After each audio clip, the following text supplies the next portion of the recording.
Record शुरू हो गया जी। बिस्मिल्लाहिर्रहमानिर्रहीम। आज हमारा वीक 16 है और इसमें हम चैप्टर नंबर 21 पढ़ेंगे। फंडामेंटल्स ऑफ फिजिक्स बुक है, 10th एडिशन है और राइटर है इसका हैलिडे एंड रेजनिक। और इसका चैप्टर 21 का टाइटल है Coulomb's law. You are very well aware of this concept. बचपन से ही आप अपने इर्द गिर्द जो है वो इलेक्ट्रिसिटी, मैग्नेटिज्म और इन चीज़ों को देख रहे हैं और बाकी अपनी जो पिछली क्लासेस हैं उसमें भी आपने इसको पढ़ा है, बड़ी डिटेल में पढ़ा है। तो इंशाल्लाह this would not be a new topic for you, this would be very easy to understand ना। तो सबसे पहले ये है कि पीछे जब हमने बेटा पढ़ा था ना उसमें हमने मैंने पहले भी आपको बताया था कि सबसे पहले हमने मोशंस और उससे रिलेटेड काफ़ी चैप्टर देखे, फिर हमने थर्मोडायनामिक्स और उसको देखा और अब जो है हम इलेक्ट्रिसिटी और मैग्नेटिज्म और इन चीज़ों की तरफ जा रहे हैं। इलेक्ट्रिक चार्ज उसकी एक बेसिक आपका कॉन्सेप्ट है। तो ये सारा जो है इसमें कहाँ फिज़िक्स है, फिज़िक्स की इम्प्लीमेंटेशन किधर है। तो इसको समझने के लिए सबसे पहले आपको पता होना चाहिए कि व्हाट इज़ इलेक्ट्रोमैग्नेटिज्म। ठीक है। अच्छा, ये मैंने इसको फुल स्क्रीन किया है, सब कुछ शो हो रहा है ना फुल स्क्रीन में ये? यस सर आ रहा है। अच्छा, मेरी एनोटेशन क्यों पता नहीं खत्म हो गया। अच्छा, फुल में एनोटेशन नहीं होती, चलें ठीक है, ऐसे ही ठीक है। अभी भी क्लियर है, कोई मसला तो नहीं है पढ़ने में किसी को? No sir. ठीक है ठीक है। तो इलेक्ट्रोमैग्नेटिज्म जो है सबसे पहले आपको पता होना चाहिए। तो इलेक्ट्रोमैग्नेटिज्म नाम से जाहिर है कि this is the combination of the electric and magnetic phenomena. तो आगे हम देखते हैं इलेक्ट्रिक फिनोमिना क्या है, मैग्नेटिक क्या है। तो कंबाइन भी एक कुदरती नेचुरली अल्लाह ताला ने एक कुछ ऐसी चीज़ें हैं जहाँ पे आके ना इंसान की बस हो जाती है। तो ये जो इलेक्ट्रिक चार्ज है, इलेक्ट्रिक इफेक्ट है, मैग्नेटिक इफेक्ट है, इसमें आप इसको एक्सप्लेन तो कर सकते हैं कि ये ऐसे होता है। मैग्नेटिक अट्रैक्शन जो है ना वो आप आयरन को अट्रैक्ट करता है मैग्नेट जो है या लेकिन क्यों है, तो इसको हम या इस ये कह के जान छुड़ा देते हैं कि this is the intrinsic property, internal property, एक नेचुरल अल्लाह की तरफ से बस प्रॉपर्टी है। हम इसको मज़ीद एक्सप्लेन नहीं कर पाते, ठीक है ना। तो इलेक्ट्रोमैग्नेटिज्म में क्या है कि this is the combination of electric and magnetic phenomena.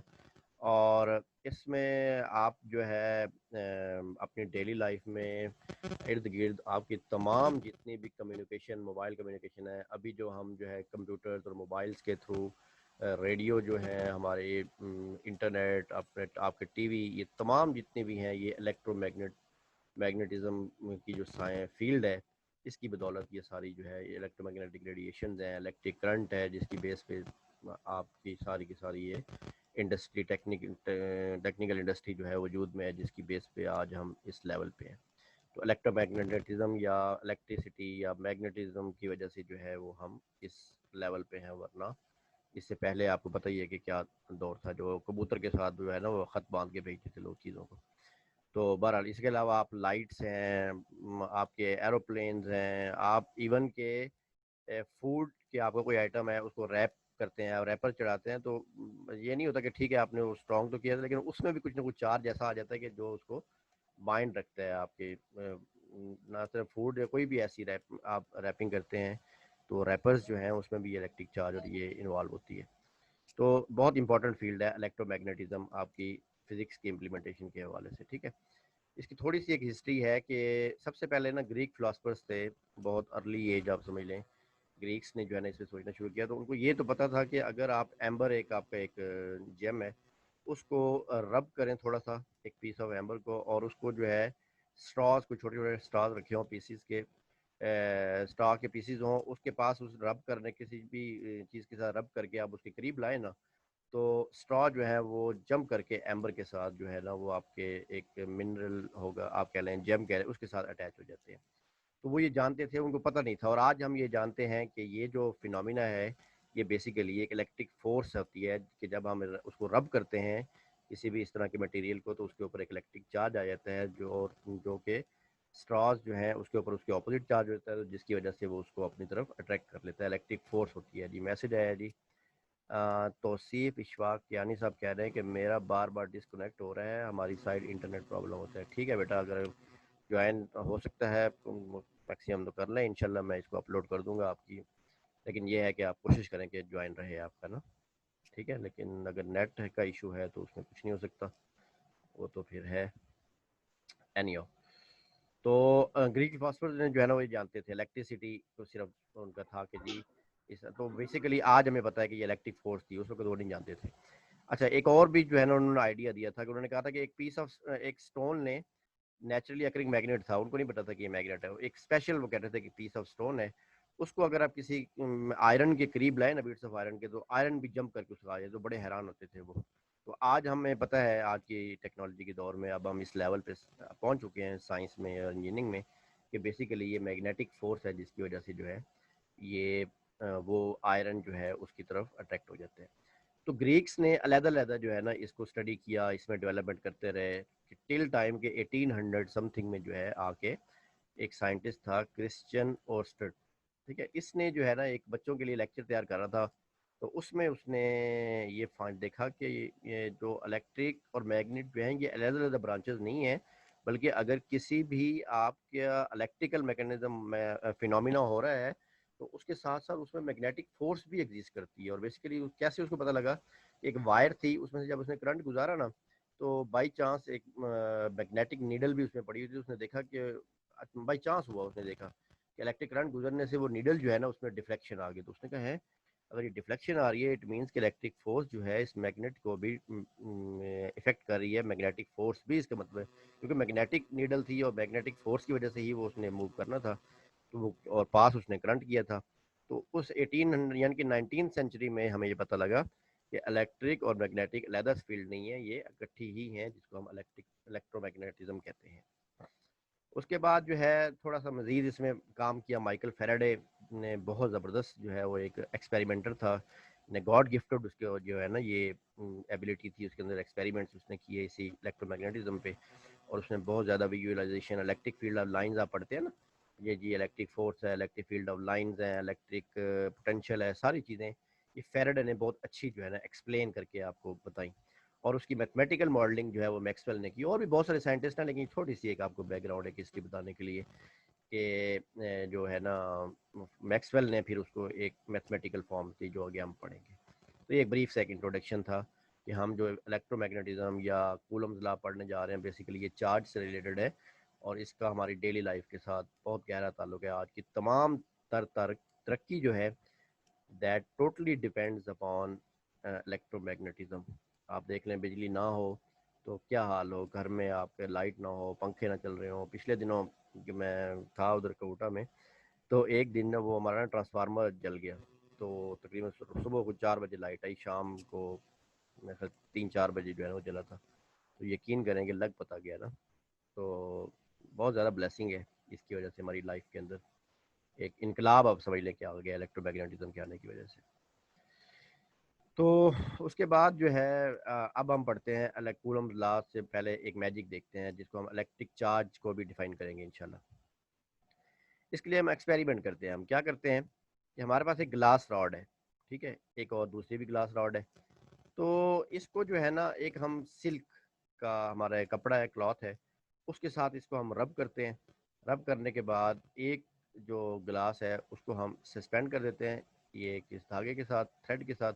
और जब और इसको पहले इसको रब करके इसके साथ सस्पेंड किया और फ़ौरन बाद इसको भी रब किया और इसके पास लाया, तो हमें ये फील हुआ कि ये एक तो है ना एक दूसरे से दूर जा रहे हैं। एक फोर्स जो है इसके ऊपर एक अटैक कर रही है। हालांकि आप इसको बिल्कुल करीब नहीं लेके गए ना, टच किया, लेकिन फिर भी तो इससे बड़ा वो शुरू में जो जिन लोग इस पर एक्सपेरिमेंटेशन कर रहे थे वो बड़े हैरान हुए कि यार ये क्या मैजिक है।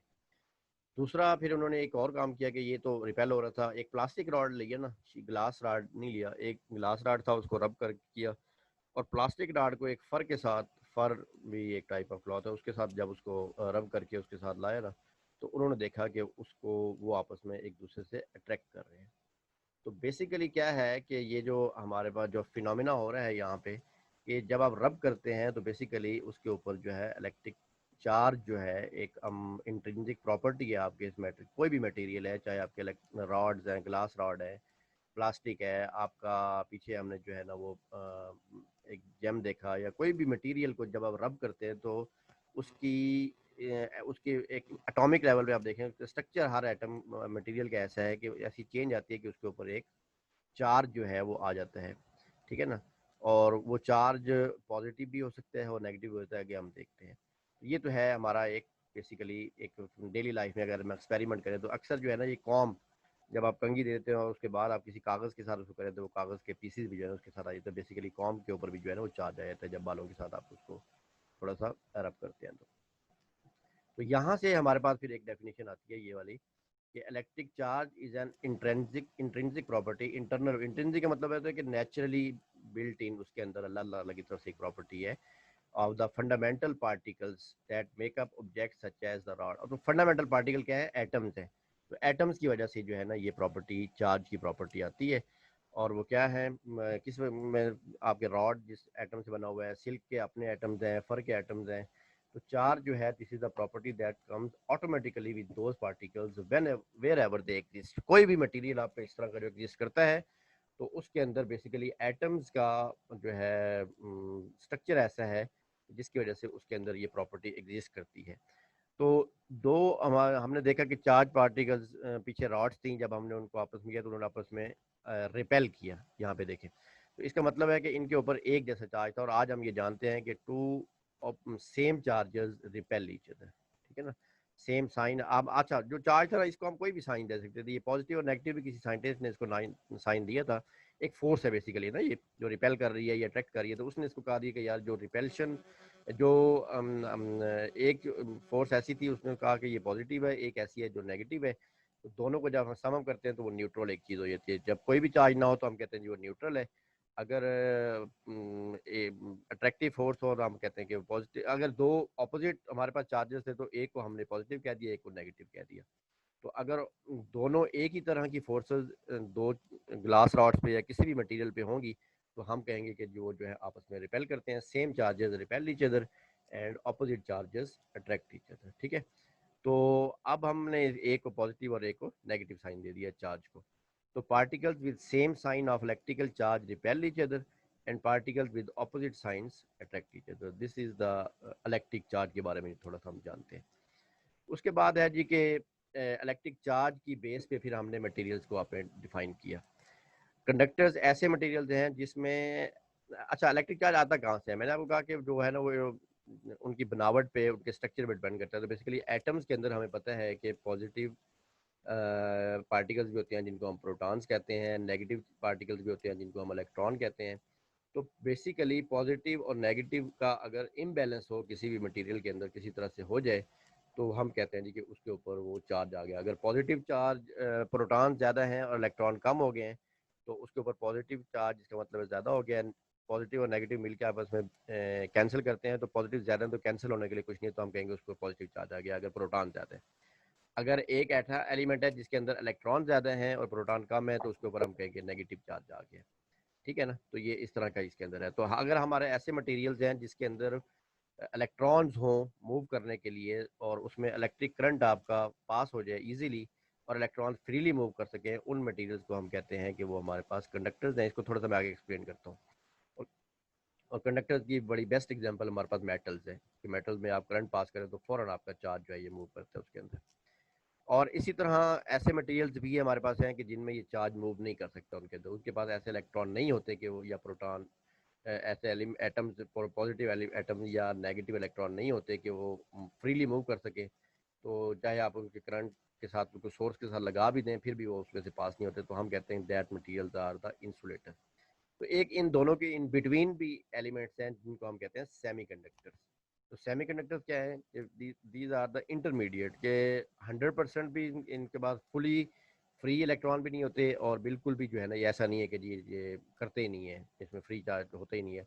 तो इंटरमीडिएट है, कभी कर लेते हैं कभी नहीं करते। ये करते हैं लेकिन ये बहुत कम, आप समझ लें कि वैल्यू होती है। अगर हमें चार्ज को एक वैल्यू दें तो कंडक्टर 100% पास करते हैं, इंसुलेटर 0 पास करते हैं, तो इसको हम 50 आप समझ लें कि मार्क देंगे कि सेमी कंडक्टर वो होते हैं। और आपको पता है कि सेमी कंडक्टर जो है इन्होंने इनकलाब बर्पा कर दिया है। जैसे सिलिकॉन और जर्मेनियम जो है ये आपके जितने मोबाइल और टच इस तरह की जो इंडस्ट्री है उसके अंदर इसकी वजह से जो है ना वो इनकलाब आया है, सिलिकॉन और जर्मेनियम की वजह से।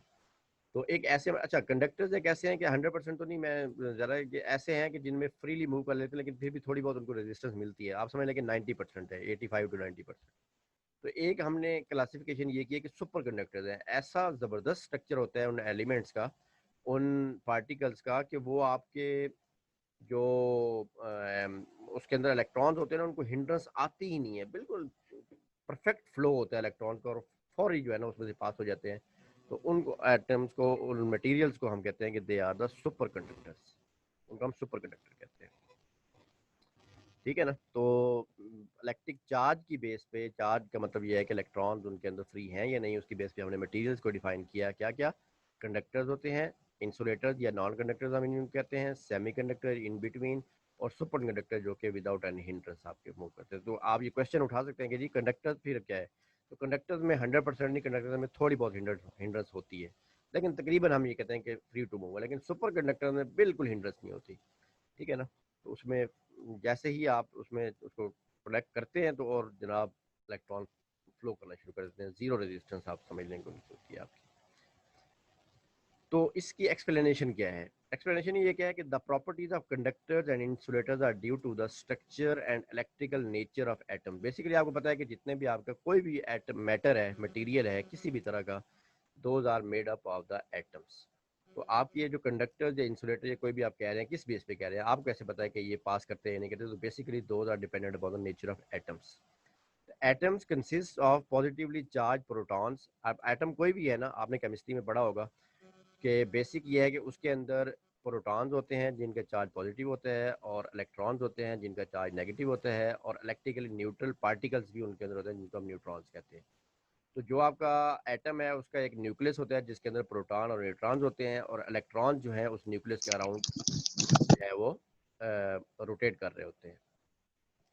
तो basically when atom of a conductor like copper come to, अच्छा हाँ, आप ये देखें कि जो आपका कंडक्टर्स है ना, तो हमने कहा मेटल्स हमारी बहुत अच्छी कंडक्टर है, बाकी कोई मटेरियल इतना अच्छा कंडक्टर नहीं है।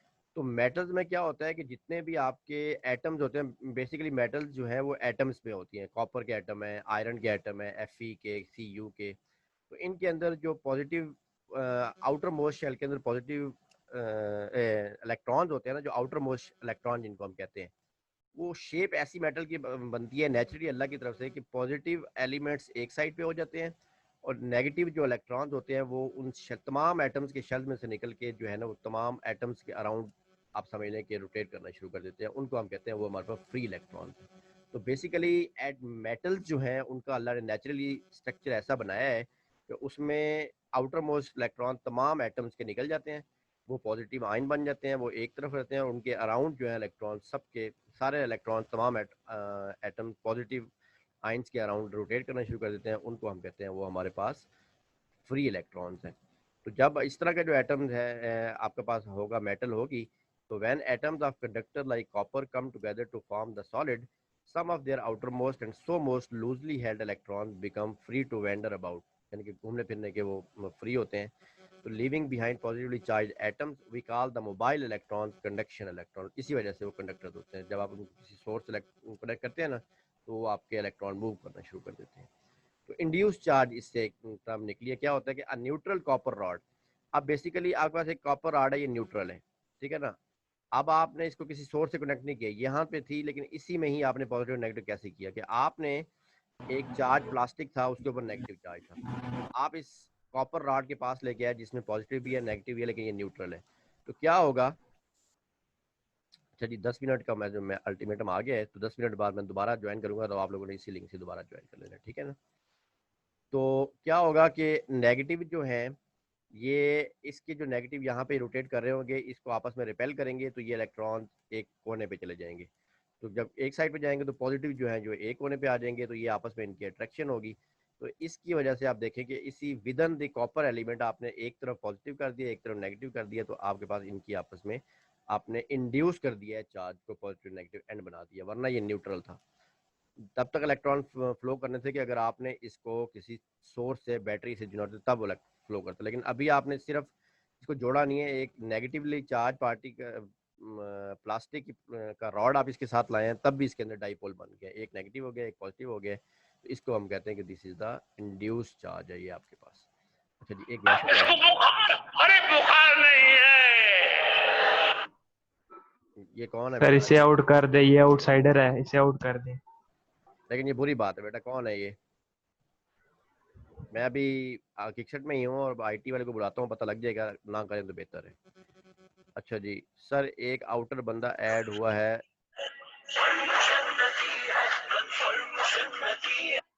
एक मिनट।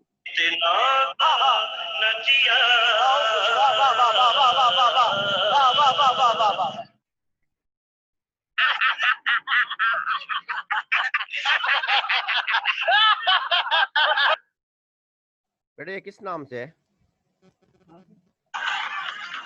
सर ये मैक्सम के नाम से। सर ये म्यूजियम के बदन क्या है? मैक्सम मैक्सम के नाम Listen, से। listen. MASSUM। हो गया जी, हो गया। Yes sir. इसको मैं एक मिनट रिमूव कर देता हूँ। गुड, चलो ये क्या अच्छा पकड़ा है आप लोगों ने। ठीक है जी, आ रही है आवाज़? Yes sir sir. आ रही है। Yes, sir, आ रही है। चलें ठीक है। तो अभी तक बेटा हमने जो है ना कूलम लॉ पे अब हम आएंगे, थोड़ा सा बेस एक बना रहे थे। तो हमने क्या पढ़ा कि हमारे पास जो है फिजिक्स क्या है, इलेक्ट्रोमैग्नेटिज्म से हमने शुरू किया, इलेक्ट्रिक और मैग्नेटिक फिनोमिना है। और बिल्कुल बहुत पुराना आइडिया है ये, कोई नया नहीं है। ग्रीक जो है वो तकरीबन आप समझ लें वो जानते थे कि इलेक्ट्रिक और मैग्नेटिक फिनोमिना एग्जिस्ट करते हैं। तो इन 19 सेंचुरी में हमें पता लगा कि दोनों फिनोमिना इकट्ठे भी एग्जिस्ट करते हैं। अगर इलेक्ट्रिक करंट पास हो रहा है तो वहाँ मैग्नेटिक फिनोमिना भी है। कुछ हिस्ट्री पड़ी, फिर हमने ये देखा कि जब दो ग्लास रॉड्स को हम लेके आते एक पास रब करें और उनको एक साथ लेके आए तो वो रिपेल करते हैं। इसी तरह प्लास्टिक और ग्लास रॉड को लेके रब करने के बाद तो वो अट्रैक्ट करते हैं। तो हमने कहा कि ये अट्रैक्शन और रिपल्शन, और बेसिकली ये रिपल्शन फोर्स और अट्रैक्शन फोर्स होती है उनके दरमियान ना। तो इस बेस पे फिर हमने एक चार्ज कहा कि हमारे पास दो तरह की चार्जेस है, अट्रैक्शन भी क्योंकि हो रही है, रिपल्शन भी हो रही है। तो हमने कहा कि एक हमारे पास पॉजिटिव समझ ले कि एक प्रॉपर्टी है एक हर एलिमेंट की, जिसके ऊपर हम कहते हैं कि वो पॉजिटिव चार्ज है, और एक नेगेटिव चार्ज है। तो अगर दो ऑपोजिट चार्ज ये दोनों हैं होंगे किसी भी दो डिफरेंट एलिमेंट्स पे तो ये अट्रैक्शन करेंगे, और अगर दो डिफरेंट आपके मटेरियल्स पे ये सेम चार्ज होंगे तो ये दोनों मटेरियल आपस एक दूसरे को रिपेल करेंगे। फिर हमने इनकी बेस पे मटेरियल्स को क्लासीफाई किया, तो कंडक्टर्स, सेमीकंडक्टर्स, इंसुलेटर्स और सुपर कंडक्टर्स हमने कहा।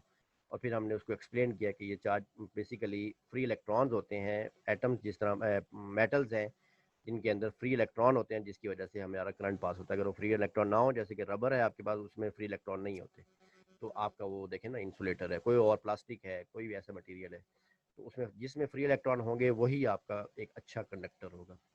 तो वो डिपेंड करता है कि आपने इंसुलेटर चाहिए या कंडक्टर चाहिए। अगर आपको कंडक्टर चाहिए तो आप मेटल यूज़ करेंगे, अगर आपको इंसुलेटर चाहिए तो आप इसी तरह रबर या कोई प्लास्टिक या कोई ऐसा मटेरियल यूज़ करेंगे। अब हम आ जाते हैं कूलम्स लॉ पे। कूलम्स लॉ भी बेसिकली बेटा यही है कि देखें, हमने पीछे जो एक्सपेरिमेंट्स किए ना कि दो रॉड्स को हमने रखा और उनमें रिपल्शन हुई या अट्रैक्शन हुई। तो ये जी फारूक रशीद, ये है हमारी क्लास में Farooq Rashid? Yes sir. Yes sir. Yes sir, ये हमारी क्लास है। चले, अब नया बंदा मैं पूछ के ऐड करूँगा आपसे। अच्छा, तो कूलम्स लॉ जो है, कूलम्स लॉ बेसिकली आपके इलेक्ट्रोस्टैटिक फोर्स जो है, दो आपके पास या इलेक्ट्रिक फोर्स हम इसको कह लें, दो चार्जेस हों, पॉजिटिव चार्ज सेम चार्जेस हों या ऑपोजिट चार्जेस हों। तो अगर सेम चार्जेस होंगे तो उनके दरमियान फोर्स ऑफ रिपल्शन होगी, अगर सेम ऑपोजिट चार्जेस होंगे तो फोर्स ऑफ अट्रैक्शन होगी। तो कोई भी हम ये कहते हैं कि हमारे पास Q1 एंड Q2 चार्जेस है, ठीक है। Q1 को आपने यहाँ पे प्लेस किया, Q2 को यहाँ पे किया, तो इन दोनों के दरमियान जो डिस्टेंस है वो R है। आपने सपोज कर लिया R, कोई भी 1 मीटर, 1 सेंटीमीटर, 1 मिलीमीटर, कोई भी डिस्टेंस आप कह सकते हैं, R हमने सपोज किया। तो ये दो चार्जेस जब होंगे तो इनके दरमियान नेचुरली एक अल्लाह की तरह एक आप समझ लें कि एक force of electrostatic force of attraction या रिपल्शन मौजूद होती है जब भी आपके पास दो चार्जेस एक दूसरे के करीब आप लेके आएंगे। और ये फोर्स जो है, और एक जो है वो दूसरे पे इफेक्ट कर रहा होगा। ये मतलब ये नहीं है कि ये दोनों ऐड हो रही हैं, इसकी वजह से इस पे फोर्स होगी और इसकी वजह से इस पे फोर्स होगी, जिसकी वजह से अगर ये ऑपोजिट है तो रिपेल कर रहे होंगे, अगर ऑपोजिट है तो अट्रैक्ट हो रहे होंगे, अगर सेम है तो रिपेल हो रहे होंगे। तो एक फोर्स जिसको हमने वेक्टर है, ये इसकी एक डायरेक्शन है। तो वो फोर्स एक कूलम था हमारे पास साइंटिस्ट, उसने कहा कि उसकी अगर कैलकुलेट करना चाहें तो उसका मैग्नीट्यूड है, ये डेरिवेशन को हम नहीं करते इस वक्त, उसका फार्मूला है कि force is equal to 1/4 pi E0, और जो Q ये आप देखेंगे इसकी यूनिट को कूलम है, इसका मैग्नीट्यूड कितना है, कितने कूलम का चार्ज ये है, उसका मैग्नीट्यूड इनटू Q2 दूसरे चार्ज का मैग्नीट्यूड और डिवाइडेड बाय जितना इनका डिस्प्लेसमेंट है, डिस्टेंस है, उस पर डिवाइड कर दें स्क्वायर पे। तो this is the force, electrostatic force of attraction और repulsion between the two charges which is known as the Coulomb's law. तो इसको थोड़ा सा अगर हम देख लें कि F जो है ये फोर्स है, तो इसका मतलब है कि इसकी यूनिट न्यूटन होगी। और अगर इंडिविजुअल क्वांटिटीज देखें तो इसमें हमारे पास 4 और पाई, तो आपको पता है ये कांस्टेंट्स हैं, पाई की वैल्यू 3.17 होती है। ई नॉट जो है this is the permittivity constant है, और ये हर मटेरियल का अपना होता है। अगर आप ग्लास रॉड यूज़ करेंगे उसका ई नॉट कुछ और होगा, नहीं सॉरी, ये परमिटिविटी कांस्टेंट है, ये कांस्टेंट वैल्यू सॉरी इसकी है 1/4 पाई ई नॉट को फिर हम के कहते हैं। ये तो ये इससे आप कैलकुलेट कर लेते हैं। 4 पाई की वैल्यू भी पुटअप करते हैं, ई नॉट की वैल्यू 8.85 10⁻12 है, ये यूनिट आप देख लें। तो बाकी ये वैल्यूज आपको पता होंगी। Q1 आपने पता है कि कौन सा चार्ज कितनी वैल्यू का यूज़ किया है, Q2 कितना यूज़ किया है, डिस्टेंस उनमें कितना है। तो अगर आपको ये पता है तीन वैल्यूज ये कांस्टेंट्स हैं, इसकी वैल्यू आप ऑलरेडी के की वैल्यू आप इसमें पुटअप कर सकते हैं, तो आप इन दोनों में फोर्स ऑफ अट्रैक्शन या रिपल्शन कैलकुलेट कर सकते हैं। तो the electrostatic force on particle 1 can be described in terms of a unit vector r along an axis through the two particles radially away from particle 2। अब ये दो particles है ना बेटा, तो हम हमेशा जो है फोर्स ऑफ अट्रैक्शन होगी तो ये सेंटर में रेडियली इनवर्ड होगी, एक दूसरे को अट्रैक्ट करोगे सेंटर से। और अगर ये ऑपोजिट है तो ये रिपल कर रहे होंगे, और इसको हम ये देखें ये सेम है, सॉरी ये सेम है, तो देखें ये फोर्स रिपेल हो रही है और इसकी डायरेक्शन हमेशा सेंटर ऑफ दैट पार्टिकल होगी और रेडियल होगी। ये नहीं होगी कि इधर भी हो रही हो इधर, अगर एक फोर्स सेंटर में यहाँ से हो रही होगी, इसको हम एफ कह दें, और इसका मैग्नीट्यूड आप इस तरह से कैलकुलेट कर सकते हैं। This is called the Coulomb's law. इसमें किसी को सर सर इस फार्मूले में हमने डिवाइडेड बाय आर स्क्वायर किया, तो हम सिंपल आर क्यों नहीं लिख सकते? आर स्क्वायर क्यों हमने लिया? जी आर स्क्वायर बेटा इसलिए किया कि ये नेचुरली है कि जब जैसे जैसे आप आर को बढ़ाते जाते हैं ना, तो जो फोर्स है वो देखा ये गया है कि उसकी जो वैल्यू आई है, प्रैक्टिकल एक्सपेरिमेंट करके देखा गया ना, तो फोर्स और आर का, आर स्क्वायर और फोर्स का आपस में इनवर्स रिलेशन है कि अगर आपने डिस्टेंस 1 मीटर कम की, 1 मीटर फॉर एग्जांपल आपका डिस्टेंस है, तो उसको स्क्वायर से करके जो फोर्स की वैल्यू आएगी, बेसिकली आप समझ लें कि अगर आप इस कांस्टेंट है ना, इसको प्रोपोर्शनलिटी में ले जाएं, तो force is inversely proportional to square of the distance r, inverse r से नहीं है। समझ आ रही है बात की? कि जब आपने एक्सपेरिमेंट किया तो ये नहीं है कि ये आर, सिंपल आर, अगर फॉर एग्जांपल आपका डिस्प्लेसमेंट था 10 सेंटीमीटर, तो ये नहीं था कि फोर्स जो है वो इसके ऑपोजिट है कि ये 10 है तो ये 1/10 हो, नहीं, ये 10 का स्क्वायर आप लेंगे तब वो फोर्स की वैल्यू उसको जस्टिफाई कर रही थी। इट मींस कि ये इनवर्स है आर के स्क्वायर के। समझ आ रही है ना कि आप अगर 5 सेंटीमीटर का डिस्टेंस रखेंगे तो फोर्स अगर आपने कैलकुलेट करनी है तो आप उसको स्क्वायर का है, ये प्रैक्टिकल एक्सपेरिमेंट करके देखा गया है वैल्यूज को ना, तो उससे ये फार्मूला बनाया गया है। और ये मतलब एक्सपेरिमेंटली ऐसा आपको ये मिला है, साइंटिस्ट ने एक्सपेरिमेंट करके इसको प्रूफ किया है कि फोर्स जो है this is the inversely proportional. देखिए ना डिवाइड हो रही है ना, इनवर्सली प्रोपोर्शनल आर के नहीं है, उसके स्क्वायर पे है। तो ये फार्मूला है आपका। और डायरेक्टली प्रोपोर्शनल है magnitude of Q Hadika Nisar, ये तो हमारी क्लास में ही है। अच्छा जी, तो Q का मैग्नीट्यूड 1 का मैग्नीट्यूड के डायरेक्टली प्रोपोर्शनल है, और इसी तरह Q2 के डायरेक्टली प्रोपोर्शनल है, और इनके प्रोडक्ट के डायरेक्टली प्रोपोर्शनल है।